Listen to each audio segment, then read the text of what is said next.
नमस्कार, मैं हूं विपुल और आप देख रहे हैं डेमोक्रेसी एक्सप्रेस। केंद्रीय मंत्री गिरिराज सिंह ने बिहार में 18 से 22 अक्टूबर के बीच हिंदू स्वाभिमान यात्रा की।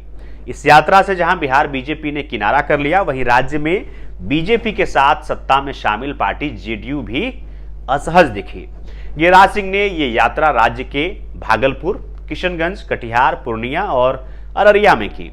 इन जिलों को सीमांचल का इलाका कहा जाता है। केंद्रीय मंत्री ने अपनी इस यात्रा के दौरान 19 अक्टूबर को कटिहार में लव, थूक और लैंड जिहाद की बात कहने के साथ ही सीमांचल में रोहिंग्या और बांग्लादेशी घुसपैठ का मुद्दा उठाया।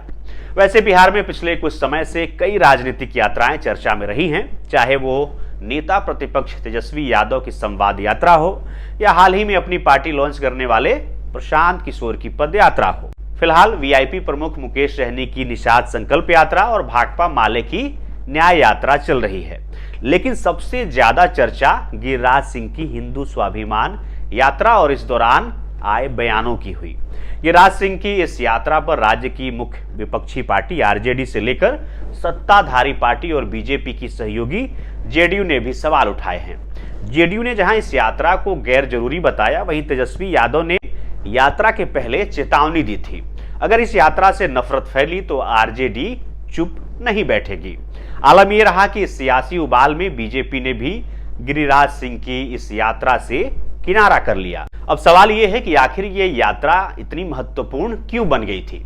इस सवाल का जवाब यात्रा के रूट चार्ट में छिपा हुआ है। जी हां, दरअसल गिरिराज सिंह की यात्रा जिन जिलों से गुजरी वो मुस्लिम आबादी के लिहाज से बेहद महत्वपूर्ण है। किशनगंज में 68%, कटिहार में 45%, अररिया में 43%, पूर्णिया में 38% और भागलपुर में 18% मुस्लिम आबादी है। सीमांचल के 4 जिलों में 24 विधानसभा क्षेत्र हैं। अगर इसमें भागलपुर के 7 विधानसभा क्षेत्रों को भी जोड़ दे तो गिरिराज सिंह ने अपनी यात्रा के जरिए 31 विधानसभा क्षेत्रों को प्रभावित करने की कोशिश की है। मुस्लिम आबादी के लिहाज से महत्वपूर्ण सीमांचल के अलावा भागलपुर भी गिरिराज सिंह की इस यात्रा का हिस्सा है। भागलपुर में साल 1989 में सांप्रदायिक दंगा हुआ था।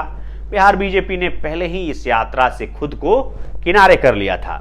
प्रदेश अध्यक्ष दिलीप जायसवाल से इस संबंध में सवाल पूछे जाने पर कहा, ना नफरत के नाम पर ना सियासत के नाम पर एनडीए चुनाव लड़ेगी, मोहब्बत के नाम पर। दिलीप जायसवाल ने कहा कि पार्टी के बैनर के तहत ये यात्रा नहीं हो रही है, इसलिए वो इस पर कोई टिप्पणी नहीं करेंगे। लेकिन क्या यह संभव है कि कोई केंद्रीय मंत्री बिना केंद्रीय नेतृत्व की सहमति से यात्रा निकाले? राजनीति के जानकार मानते हैं कि इस यात्रा को निकालने के पीछे गिरिराज सिंह का व्यक्तिगत मकसद है। जी हां, गिरिराज सिंह के हिंदू स्वाभिमान यात्रा की घोषणा के बाद से ही जेडीयू इसके प्रति असहज है। ये जेडीयू के नेतृत्व में चल रही सरकार के एजेंडे सबका साथ सबका विकास के नारे में फिट बैठती नहीं दिखती। हालांकि इस यात्रा के दौरान कई विवादित बयान सामने आए हैं। इस यात्रा के दौरान अररिया के बीजेपी सांसद प्रदीप सिंह ने कहा, अररिया में रहना है तो हिंदू बनना पड़ेगा। इस यात्रा में कई जगह गिरिराज सिंह इलाके के मुस्लिम विधायकों पर निशाना साधते दिखे। जैसे उन्होंने पूर्णिया में अपनी सभा को संबोधित करते हुए कहा, बायसी और अमौर में हिंदू अल्पसंख्यक हो गए, अब कस्बा की बारी है। पूर्णिया में 7 विधानसभा सीट है, जिसमें से 3 सीट पर यानी बायसी, अमौर और कस्बा के विधायक मुस्लिम हैं। अमौर से अख्तरुल ईमान, बायसी से सैयद रुकनुद्दीन और कस्बा से आफके आलम।